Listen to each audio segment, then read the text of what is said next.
Bon, maintenant, voyons voir comment est-ce qu'on peut résoudre des équations rationnelles à une variable. Donc, principalement, on va se baser sur le produit croisé. Donc, si je prends le premier exemple, c'est bon.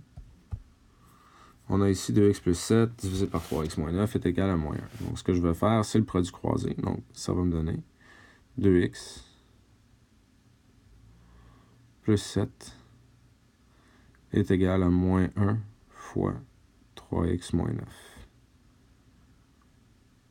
Donc, autrement dit, ce que j'ai fait ici, je sous-entends tout le temps que mon nombre, quand c'est juste un nombre, on fait juste ajouter un 1 au dénominateur.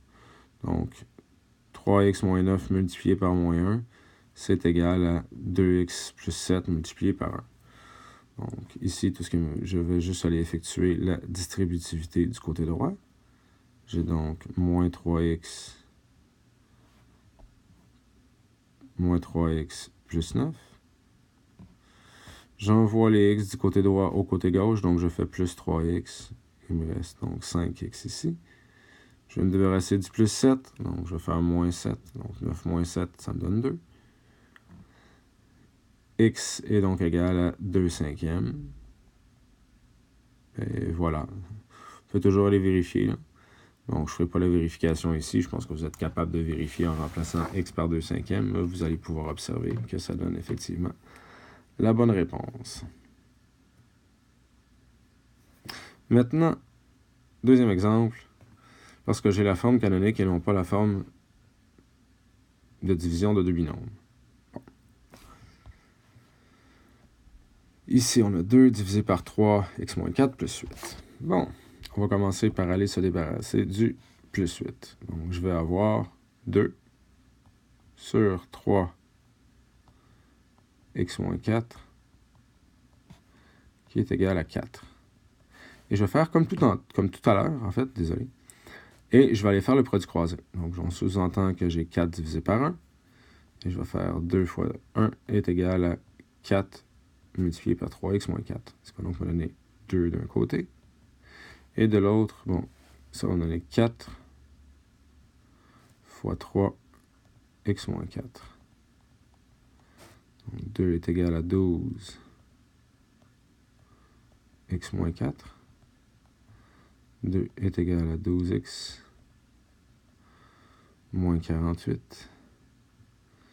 12x est égal à 50. Et x est donc égal à 50 douzièmes.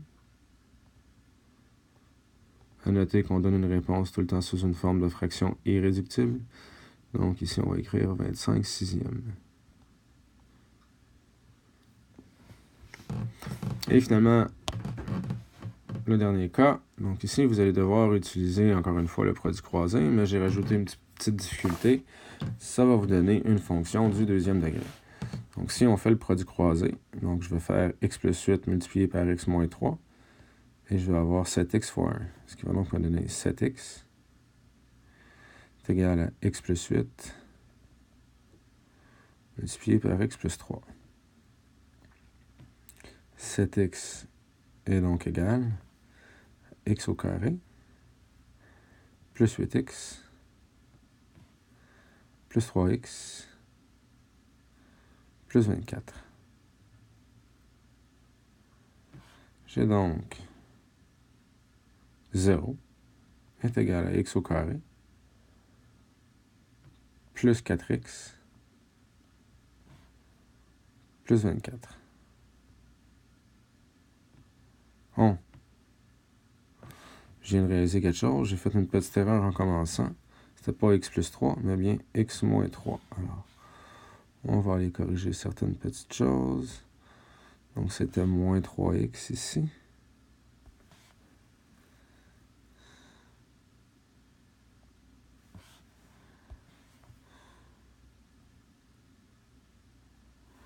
J'avais donc moins 24 ici.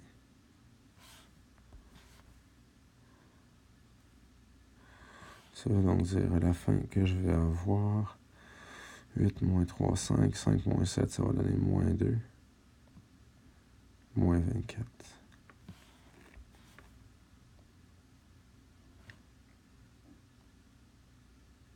OK. Donc ici, soit vous utilisez la formule quadratique pour trouver la solution, qui serait ici x est égal à moins b, plus ou moins.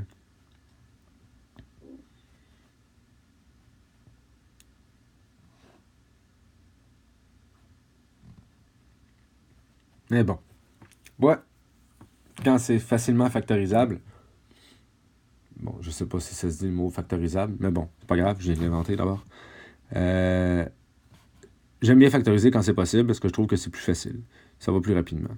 Donc ici, si je factorise, je vais avoir x moins 6, x plus 4. Bon. La factorisation, vous avez vu ça l'an dernier, donc je ne ferai pas le détail, je ne commencerai pas à tout vous réexpliquer les étapes, mais croyez-moi, si vous en souvenez et que vous êtes capable de le faire, c'est le résultat que vous allez obtenir. Et c'est bon, ça marche. Ce qui veut donc dire ici que x, il faut que ce soit égal à 0, j'ai donc x est égal à 6, ou x est égal à moins 4. Si vraiment la factorisation, vous vous en souvenez pas, vous avez trop pas confiance en vous, vous ne devriez pas, mais bon, si c'est le cas, je vous rappelle que la formule quadratique va tout le temps fonctionner, mais selon moi, vous risquez de faire plus d'erreurs de calcul en pitonnant dans votre calculatrice, si vous me permettez l'expression. Mais bon, ça reste votre décision, ça fonctionne aussi bien. Alors voilà comment on résout les équations rationnelles.